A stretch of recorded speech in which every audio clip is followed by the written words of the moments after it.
શ્રી ગણેશાય નમઃ. જય શ્રી કૃષ્ણ મિત્રો. પવિત્ર ચૈત્ર માસમાં આપણે ઓખાહરણનું શ્રવણ કરી રહ્યા છીએ. ઓખાહરણ કડવા 1 થી 93 કાવ્ય પદ સ્વરૂપે મેં મૂકી દીધા છે મિત્રો મારી ચેનલમાં. એમાં જઈને સાંભળજો ન સાંભળ્યા હોય તો. અને ખંડ સ્વરૂપે એટલે કે વાર્તા સ્વરૂપે સીધી સરળ ભાષામાં સમજાય એવી ભાષામાં આપણે ઓખાહરણ પણ મૂક્યું છે. એમાં 5 ભાગ મેં મૂકી દીધા છે અને આજે આપણે 6ઠ્ઠો ભાગ ઓખાહરણનો સાંભળીશું. ચૈત્ર માસમાં ઓખાહરણ સાંભળવાનું ખૂબ મહત્વ છે. જ્યારે શ્રી કૃષ્ણ ભગવાને તાવને દોરડેથી બાંધ્યો હતો ત્યારે એમણે કહ્યું હતું કે જે ઓખાહરણ સાંભળે તેને જો સપનામાં તું જઈશ તો છેદી નાખીશીશ. ત્યારે તાવે કોલ આપ્યો છે કે ભગવાન જે ઓખાહરણ એકવાર સાંભળશે તેને વર્ષમાં ત્યાં જવું ત્યાં નહીં જવું, અને જે 2 વાર સાંભળશે તેને જોઈને તેને દીઠીને ભાગી જવું, અને જે ઓખાહરણ 3 વાર સાંભળશે તેને તો હું જન્મમાં ન દેખાવ. આવું વરદાન તાવે કોલ આપી અને કૈલાસધામ પધારીને શિવજીના ગણ બની ગયા છે. અને મા પાર્વતીનું પણ વરદાન છે ઓખાને કે જે કોઈ ચૈત્ર મહિનામાં તારો મહિમા ગાશે એને ક્યારેય દુઃખ રોગ નહીં આવે, મહાભયાનક રોગમાંથી એને મુક્તિ મળશે અને અંતે શિવ શક્તિને પ્રાપ્ત થશે. તો મિત્રો આ ઓખાહરણનો મહિમા છે. તો મિત્રો જો ન સાંભળ્યું હોય તો ચૈત્ર માસમાં ગમે ત્યારે આપણે ગમે તે દિવસે ઓખાહરણ સાંભળી શકીએ છીએ. તો મિત્રો આ ઓખાહરણ જરૂર સાંભળજો, બીજાને પણ સંભળાવજો. બોલો ભગવાન શ્રી કૃષ્ણની જય. બોલો ઓખા અનિરુદ્ધની જય. ખંડ 5 અનિરુદ્ધની સ્તુતિ અને વરદાન.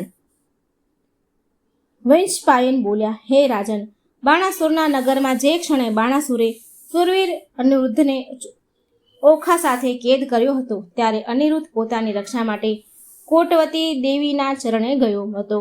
ત્યારે અનિરુદ્ધે 2 દેવીના સ્ત્રોત ગાયું હતું. તે સ્ત્રોત તમે સાંભળો.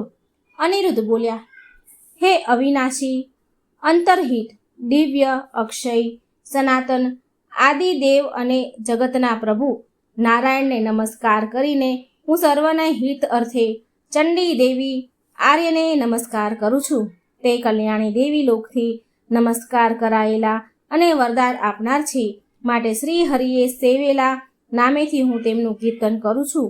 હે શુભ દેવીનું ઋષિમુનિઓએ અને દેવોએ વાણી રૂપ ફૂલો વડે પૂજન કર્યું છે. એ દેવી સહુના દેહમાં શક્તિ રૂપે રહેલા છે, તેથી સર્વ દેવોએ તેમને નમસ્કાર કર્યા છે, કેમ કે એ દેવી મહેન્દ્ર અને વિષ્ણુની ભગિની છે. ભાવથી શુદ્ધ, મનથી પવિત્ર અને 2 હાથે નમસ્કાર કરીને હું એ ગૌતમી દેવીની સ્તુતિ કરું છું, જે કેશને ભય આપનાર, યશોદા માતાના આનંદને વધારનાર, બુદ્ધિને કલ્યાણ કાર્ય ગાયોના ધણમાં પ્રગટેલા, નંદ ગોપાલને આનંદ આપનાર, બુદ્ધિમાન, દક્ષ, ચાકર, શિવમંગલ, કણ્યાર સ્વરૂપ, દાનવોના સંહારકાર, સર્વભૂતોના દેહોમાં ચૈતન્ય શક્તિ રૂપે રહેલા અને સર્વ પ્રાણીઓ વડે નમસ્કૃત તે દેવીને હું નમસ્કાર કરું છું. જે દેવી દર્શન દેનારા, મનોરથને પૂર્ણ કરનારા, માયારૂપ અગ્નિ, સૂર્ય, ચંદ્ર જેવી ક્રાંતિવાળા શાંતિરૂપ, ધ્રુવ અચળ સ્વરૂપ, લોકોની માતા, સૌને મોહિત કરનારા, લોકોની માતા, સૌને મોહિત કરનારા, પાપોને સૂકવી નાખનારા, દેવો અને ઋષિઓના ગુણો વડે સેવન કરવા યોગ્ય, સર્વ દેવોથી નમસ્કાર કરાયેલા, કાલી સ્વરૂપ, કાત્યાયની સ્વરૂપ, ભય આપનારા અને તેનો નાશ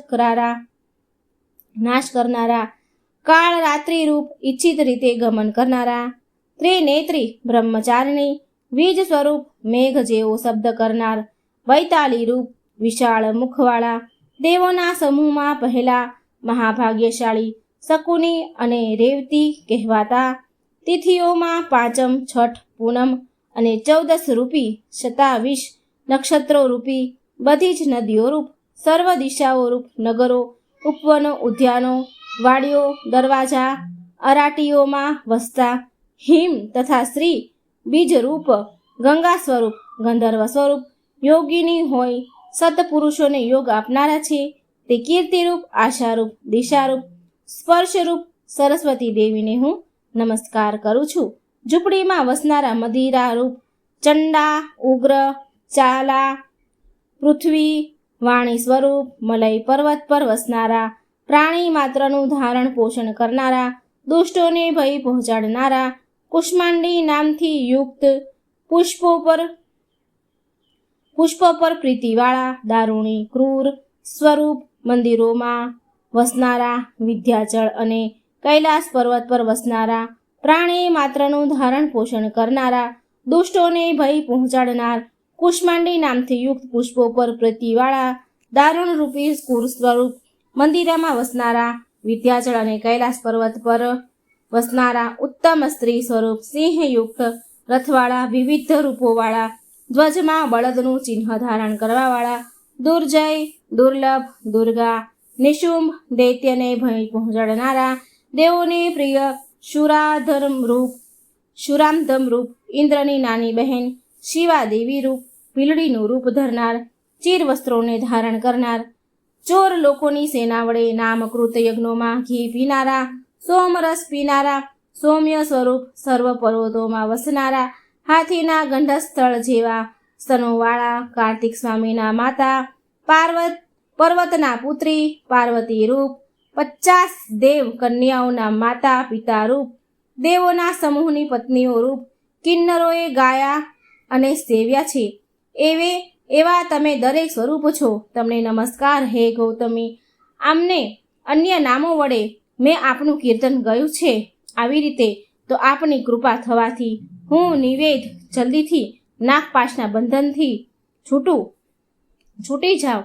હે વિશાળ નેત્રોવાળી દેવી, હું તમારા બંને ચરણોના શરણે આવ્યો છું, તો મારા સર્વ બંધનોથી મારો છુટકારો કરાવો. તમે જ યોગ્ય છો માં. હે દેવી, બ્રહ્મા, વિષ્ણુ, રુદ્ર, ચંદ્ર, સૂર્ય, અગ્નિ, વાયુ, 2 અશ્વિની કુમારો, વસુઓ, ધાતા, ભૂમિ, દર્શ દિશાઓ, પવન સહિત મેઘ, ગાયો, નક્ષત્રોના વંશો, ગ્રહો, નદીઓ, આમ દેવીના નામ કીર્તનથી સમસ્ત જગત દેવીનું સ્વરૂપ છે. જે મનુષ્ય સાવધાન રહીને આ પવિત્ર સ્ત્રોતને પાઠ કરે છે તેને 7મા મહિને એ દેવી ઉમદા વરદાન આપે છે. 18 ભુજાઓવાળા જે દિવ્ય આભૂષણોથી શણગારેલ છે તેમના સર્વ અંગો હારોથી શોભે છે. મુકુટ સહિત આભૂષણો તેમને પહેર્યા છે. એ કાવ્યની દેવીનું જે સ્મરણ કરે છે, સ્તવન કરે છે, તેને હે દેવી તમે ઉત્તમ વરદાન આપો છો. તેથી હું તમારી સ્તુતિ કરું છું. તો હે સુંદર નેત્રોવાળી અને વરદાન આપનારી મહાદેવી, તમને નમસ્કાર હજો. તમે મને સદાકાળ અતિ પ્રસન્ન થાઓ અને વરદાન, આયુષ્ય, પુષ્ટિ, ક્ષમા અને ધૈર્ય મને અવશ્ય આપો. હે દેવી, હું બંધનથી છૂટો થાવ તે સત્ય બનો. વૈશંપાયન બોલ્યા. આમ અનિરુદ્ધે મહાદેવી દુર્ગાનું સ્તવન કર્યું હતું ત્યારે દુષ્પ્રાપ્ય પરાક્રમવાળા તે દેવીએ અનિરુદ્ધના બંધનમાં સાનિધ્ય કર્યું હતું. શરણાગત પર પ્રેમ રાખનાર તે દેવી અનિરુદ્ધનું હિત કરવા માટે બાણાસુરના નગરમાં અનિરુદ્ધ પાસે પધાર્યા હતા અને તેને છૂટો કર્યો હતો. અને પછી શત્રુને સહન નહીં કરનાર વીર અનિરુદ્ધને તે દેવીએ સાંતત્વ આપ્યું હતું. ક્ષીર અનિરુદ્ધે દેવીની પૂજા કરી હતી ત્યારે અનિરુદ્ધના કેદખાનામાં દેવીએ કૃપા દર્શાવી હતી.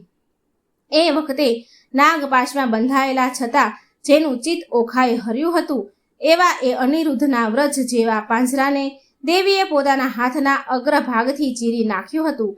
અને પછી બાણાસુરના નગરમાં કેદમાં પડેલા વીર અનિરુદ્ધને દેવીએ સાંતત્વ આપતા એવું વચન આપ્યું હતું અને તે વેળા તેના પર કૃપા કરાવનાર તત્પર થયા હતા. માં કૃપા કરવાને આવ્યા હતા. શ્રી દેવી બોલ્યા. હે અનિરુદ્ધ, ચક્રરૂપ આયુધવાળા શ્રી કૃષ્ણ તને તત્કાળ બંધનમાંથી મુક્ત કરશે, માટે ત્યાં સુધીનું દુઃખ સહન કરી લે. દૈત્યોનો નાશ કરનાર શ્રી કૃષ્ણ બાણાસુરના 1000 હાથ કાપી નાખી તને દ્વારકામાં લઈ જશે. વૈશંપાયન બોલ્યા. બાણાસુર પુત્રી ઓખા અને અનિરુદ્ધને દ્વારિકા લાવવા ભગવાન શ્રી કૃષ્ણએ ગરુડજી દ્વારા તૈયારી શરૂ કરી દીધી હતી. ત્યારે આ તરફ મહાસુર બાણાસુરે પોતાના સૈન્યને સજ્જ કરવા માંડ્યા હતા. તે વેળા અતિ નજીકમાં જ્યારે પોતાનો તિરસ્કાર સાંભળ્યો હતો ત્યારે ચંદ્રમુખ અનિરુદ્ધે હર્ષ પામીને પુનઃ આ રીતે દેવીને સ્તુતિ કરવા માંડ્યા હતા. અનિરુદ્ધ માને સ્તુતિ કરતા બોલતા હતા કે હે દેવી, હે વરદા શિવે, તમને નમસ્કાર હો. હે દેવોના શત્રુઓના નાશ કરનારા દેવી, તમને નમસ્કાર હો. હે અથષ્ટ વિચરણ કરનારા તે સદા શિવે, તમને નમસ્કાર હો. બંધન મુક્ત કરનારા તમને નમસ્કાર હો. હે ઇન્દ્રાણી, રુદ્રાણી, બ્રહ્માણી, હે ભૂત ભવિષ્યને ઉત્પન્ન કરનારા શિવ, તમે સર્વ ભયથી મારું રક્ષણ કરો. હે નારાયણી, તમને નમસ્કાર હો. જગતના નાથ પ્રિય ઇન્દ્રઈ, નિગ્રહ કરનારા, હે મોટા વ્રતધારી, હે ભક્ત પ્રિય, હે જગત માતા, હે પર્વત પુત્રી પાર્વતી માતા, હે વસુંધરી, હે પૃથ્વી સ્વરૂપણી, તમને નમસ્કાર હો. હે વિશાળ નેત્રધારી, તમે મારું રક્ષણ કરો. હે નારાયણી, તમને મારા નમસ્કાર હો. હે દાનવોને ભય પમાડનાર, તમે સર્વ દુઃખોથી મારું રક્ષણ કરો. હે રુદ્રપ્રિયા, હે મહાભાગ્યવાન, તમે ભક્તોના સંકટો પીડા નાશ કરનારા છો. તમને દેવીને હું નમસ્કાર કરું છું. હું બંધનમાં રહેલો છું, તે છૂટો થાઉં. વેશ પાયનજી બોલ્યા, હે મનુષ્ય, અત્યંત સાવધ થઈ આ પવિત્ર અયાસ્તવનનો પાઠ કરે છે, તે સર્વ પાપોથી વિશિષ્ટ મુક્ત થઈ વિષ્ણુ ભક્તિમાં જાય છે, અને જો બંધનમાં રહ્યા હોય તો બંધનમાંથી છૂટી જાય છે. આવું એ સત્ય વ્યાસ કથન કહે છે.